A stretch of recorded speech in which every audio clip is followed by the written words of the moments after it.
Hi, my name is Winsley, and welcome to my video going over the 34th Dev Diary for Age of Wonders 4. This one is covering Ways of War, the new DLC coming out on November 5th, and more specifically, it's covering the Oathsworn, the new culture that's coming out with this DLC.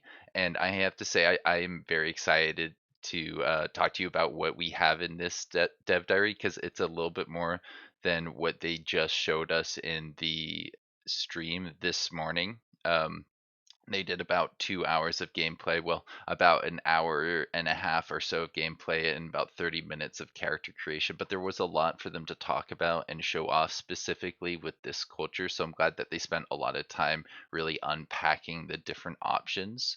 It looks to me like one of my favorite developers over there. I love all the developers, but I really like the content that Luis has made in the past. It looks like he's the one talking about this, so I think he had a little bit more to do with the development of the subculture choices. At least I know in the past he's done a lot of work on the Primal Fury DLC where he created the 7 options. So I have to imagine they kind of like had him build a lot of the structure in similar ways, and they talked to him about balancing and had him think about those mechanics because he's done that before. um, so the Oathsworn are basically a more militant faction that gets more draft. I don't think they actually show that off here in the dev diary, but I'll talk about all the screenshots I took from the stream in a separate video. But briefly, we'll just show off that it says here that they basically have higher draft income and that their oath will guide their people. They come with 1 point in the order affinity, and then they can get either a point of chaos, a point of order, or a point of nature, depending on the 3 choices. And I have to say, I'm not sure which one I'm gonna like playing the most because they all seem pretty unique and fun to play for different reasons. So Oath of Strife, for example, is proving themselves in combat, and they lose devotion by making peace. Oath of Harmony is kind of like the opposite of that. They want to make peace with other players at least, and they want to go clear out infestations and ancient wonders to kind of like build up their devotion. And when they get really high devotion, they get really nice bonuses. This is a new icon. I want to say it looks to me like a fancy ring that gets fancier as you get higher and higher devotion. And it's not going to make your unit's abilities better, but it'll make the city's stability better. So it's going to have like a dual purpose in the game, a military application and an economic application. The next thing that we have here is it. I think it says you can go to Oathbreaker if you don't follow your guys basically what they're expecting, what they want you to do in order to build devotion. And if you go underneath that limit, I think you start at neutral, probably at 0. But so if you go at all underneath, it's going to be annoying because you're going to start to see some pretty negative malices, which are dependent on the subculture that you pick with the Oathsworn. I think, for example, if I go down here for Harmony, they're going to get weakened on their units, which makes their attacks, I think, 10% weaker per stack of weakened, which is 30% weaker with 3 stacks of that for 3 whole turns. That's pretty negative in general. This says when this unit drops between 60% of its HP gains the effect. So the weaken will only apply once your units drop below that threshold, but still pretty bad in general. And it'll make just combats trickier. Same with how I want to say the righteous, when they drop below their level, they get minus 20% damage across the board, which is kind of like having the weakened for 2 stacks, but it doesn't have a 3 turn limit. It just goes on until the rest of the combat, which seems pretty devastating. And then Strife, when they fall below, they get minus 20% damage regardless of being outnumbered. So I'm trying to remember what that exactly entails, but it looks like they get the minus 20% there, outnumbered. Isn't that something that happens when the enemy has more units on the field? I think it's like 3 times more than what you have. If you're outnumbered like 1 to 3, then I think you start having some negative penalties. Anyways, let's go back to the top for Harmony to take a little bit more of a look at what they do specifically. So Like I mentioned earlier, you want infestation and ancient wonder points. Each time you do that, or each time you clear out one of those locations, you get 15 points towards your devotion level. And once you get to 20, you actually get to see some bonuses. Once you get to 70, you get to see some pretty nice bonuses. And if you get up to 120, then you get to the paragon thing, which I think is generally pretty good. So what's 120 divided by 15? It's not 10. It's less than 10 infestations or ancient wonders will get you to the max. And you can also make truce with, I think, like the independent cities should also count towards this. And then having a city or vassal of another race that will give you 20 more points towards this. So it seems like something that you might be able to get to Paragon relatively quickly, but not like probably in the first 10 turns of the game. I'd actually like to try and test that out, see how quickly I can get each of these subcultures up to the Paragon level. I feel like 20 turns doesn't sound completely unreasonable, but is very map dependent. So once you get the higher levels, once your guys drop below the 60% threshold, then they get a little heal, which is going to be very good. If they've already lost 60% of their HP, a little heal is going to be always useful. It will just keep them in the fight a little bit longer, and it'll make them harder to remove from the battlefield. But I have a feeling these other ones might be better because looking at this one, this is spirit damage that gets effects are increased for non-repeating attacks. This is not affected by if you're doing a repeating or non-repeating attack, and I really like things that do this because this becomes not +5 spirit damage on certain things, becomes +10.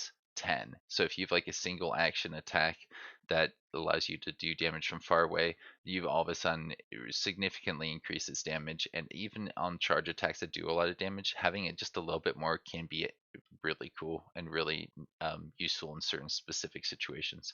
I believe in general it might be harder to do the system here to get devotion, but the rewards will look like they're better to me at a glance, because what I'm seeing here is you need good alignment um, to get to the positive thing. So you're going to need at least 20 points in alignment. That usually can be done relatively quick, but then getting that up to 70 or I think 120 points of alignment is gonna take a long time unless you're like very lucky with certain events in the umbral space and on the world map in general.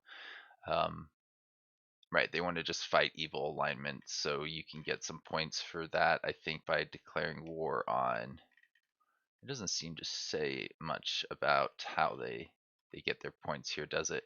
But I think I may have actually had a little screenshot that wouldn't be too far away in here for righteousness. They get their points. Oh wait, no, yeah, I just said it. It's right here. Duh. It's a little bit different, so I wanted to make sure I understood this. So yeah, I guess you can declare war on people to get good points, but I don't remember um, how many things have that interaction. I think that might just be the umbral dwellings that have that interaction. But maybe if you declare on somebody who's very evil, you might be able to get points that way. Thought maybe declaring war on evil player would give you points, but no, I'm just not quite. I haven't seen this stuff yet. It's all new to me. Still adjusting to it. So strife does get points for going into war. I guess that may have been what I was thinking of. But it's just any war for them. They like going to war. They like raising cities. They like it when you don't let units rout in events. That'll give you just some points. If you say, I don't want to take the good alignment points, I want to take the fight, which a lot of people do just for the experience, you're going to have an added benefit of you get this extra currency, this extra resource that does something special for your faction. When you win a combat against somebody who has higher army power than you, I assume you get more points. So that must be when you have lower army power +4, and then when you have higher army power, I guess you get +2 points towards the devotion tracker. And then entering truces, defensive pacts, or alliances are generally very bad for this faction. They're not going to be able to do that very easily. But I guess if you're in a team game and you just start in a alliance, that might not apply that. I'd actually really be curious to know if that how that works. And yeah, that's something that just crossed my mind as I read this. Making a pact vassalage is apparently really bad, so you just want to go fight all those free cities. Losing an own city is bad for this faction. This seems like one that could fall apart pretty easily if you aren't paying attention to your devotion. Uh, but I guess strife is all about like the risks and the rewards. They get fire instead of spirit damage, and I think they get a little bit less. The um, other one had +5 at the very top for Paragon, and then +2 at neutral. Oh, interesting. At neutral, you get +2. So I assume, yeah, all these guys must start at neutral. This guy gets +1 fire damage, and the other one gets a very light heal. I would say +2 spirit damage is much better than a light heal. And now they want to talk about the units that you're going to use with this faction to accomplish their goals. The Swornguard is a polearm that does Sundering Defense, which is, it's pretty straightforward. I think it's one of the less interesting units. One interesting thing though is you have two lower tier melee units here that can hold the line relatively well because they have decent stats. This guy is just like a pretty normal pole arm, so he can counter certain interactions pretty effectively, but he doesn't quite have the same stats as this Honor Blade, which is a tier 1 fighter unit. It's not a shield unit. It doesn't have the protection aura, which is interesting. I hadn't quite considered that these guys don't have a shield unit here, but maybe that occurs in one of the later tiers. Well, if it does, we'd see it here in this list. But this guy does have a pretty good set of stats and damage potential, and that defensive strike seems pretty good. It doesn't seem like they show it off here, but it's a single action. So you can go to the edge of this guy's movement, which might be 32 movement points. It might be 48 if you have athletics, and then you can do a lot of damage while also putting yourself in a nice defensive mode. And I guess if you wanted to, you could get shield units from another source so that this guy has another way of boosting its stats even further. The next thing that they have here, I think, is the vowkeeper, which is incredibly interesting. This guy is a support unit that has the ability to dispel. I don't think there are any other support units in the game that come with the ability to dispel, but who knows, maybe part of the free update that comes out with this. I think Tom in the stream today said it was going to be called something like the Tiger update. I think there's a possibility that other supports may have ways to dispel things, because this seems really good if it's the only thing that can dispel it, but I don't hate it if it's the only thing that can dispel it. It just means that you have another consideration to make when you're trying to consider how do I dispel things, because pretty much any build is going to want to be able to dispel. This faction is just going to have it more inherent, although it's only going to be a single unit that it can dispel things on, and a lot of other things can do AoEs, which is just, it's generally a lot easier to get more value out of something that is an AoE than a single action, especially when we're talking about the ability to dispel all status effects through an AoE. Now, the other thing that this guy can do is they can do a pretty big heal. I think one is the full action. I think the Valve healing is a full action, does like 30 points of healing in an AoE, pretty good. Whereas the Valve purification is a single action, I think, and it removes stuff and gives them status protection, maybe for each thing removed on a single target. Still very good.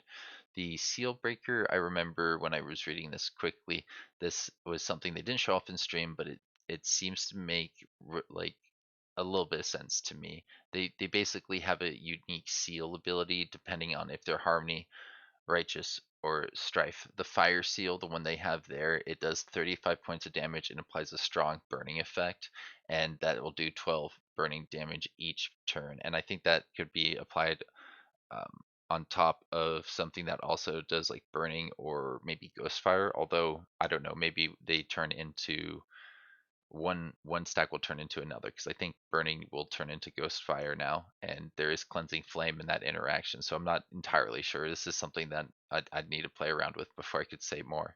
The harmony guys are going to be able to deal 30 points of blight damage, and all attacks against the unit deal an extra 4 blight damage. So that's the way to say this unit is dangerous to us, so we need to take it out quickly and easily. That's going to be really good against plant units because they already have an inherent blight weakness. So the nymph The nymph may not be good for a lot of reasons. You have one, different sources of dispel, and this is just gonna like delete them. That's so much blight damage.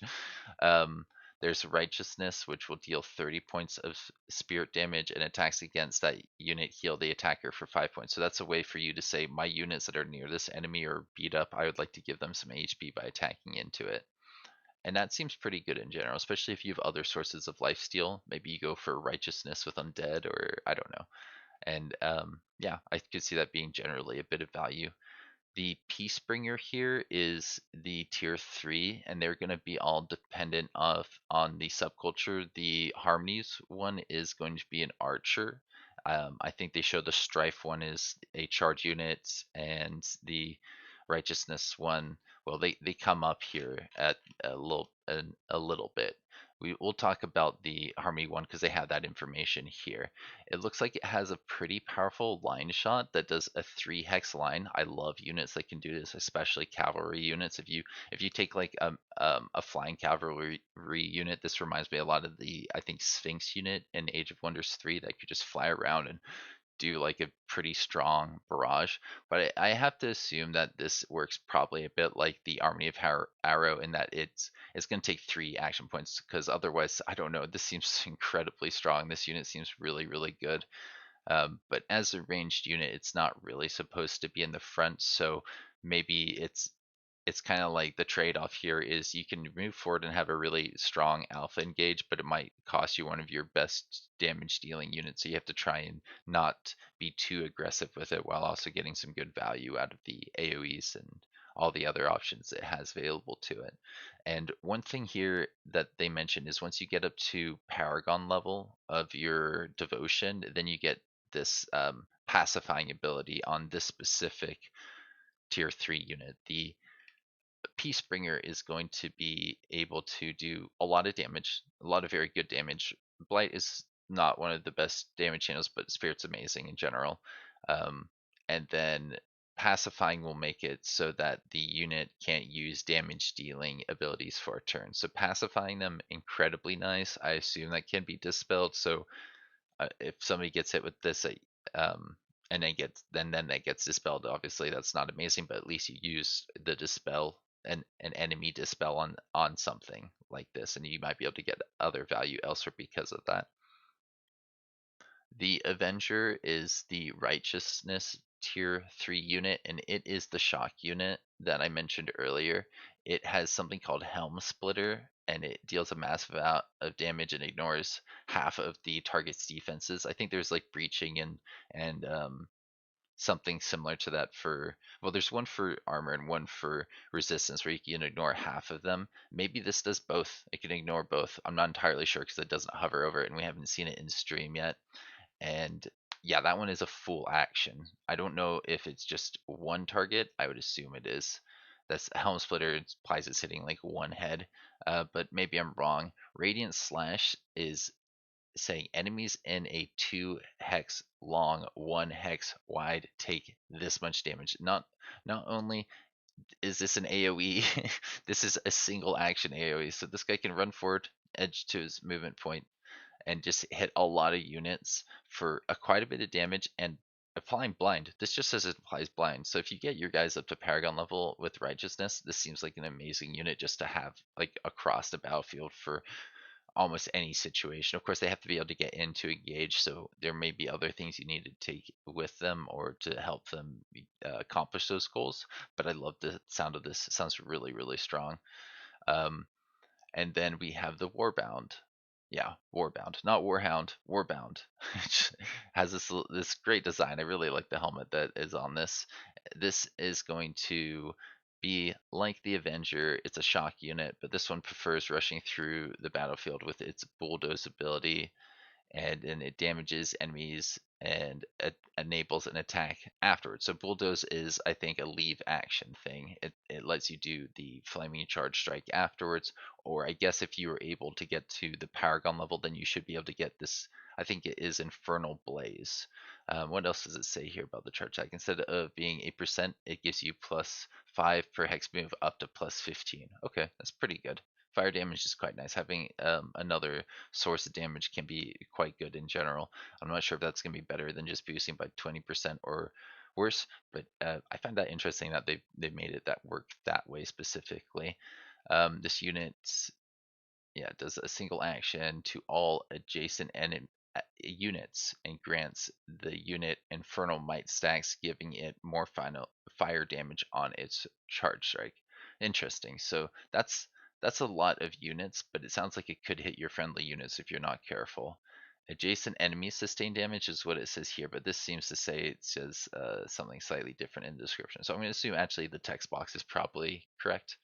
Um, Infernal Might. Maybe that is better than that, but at a glance, Radiant Slash seems a lot better to me. I don't know. But yeah, that's pretty much everything they have here. If you feel like I missed anything, please feel free to let me know in the comment section below. I'll see you around. Have a good one.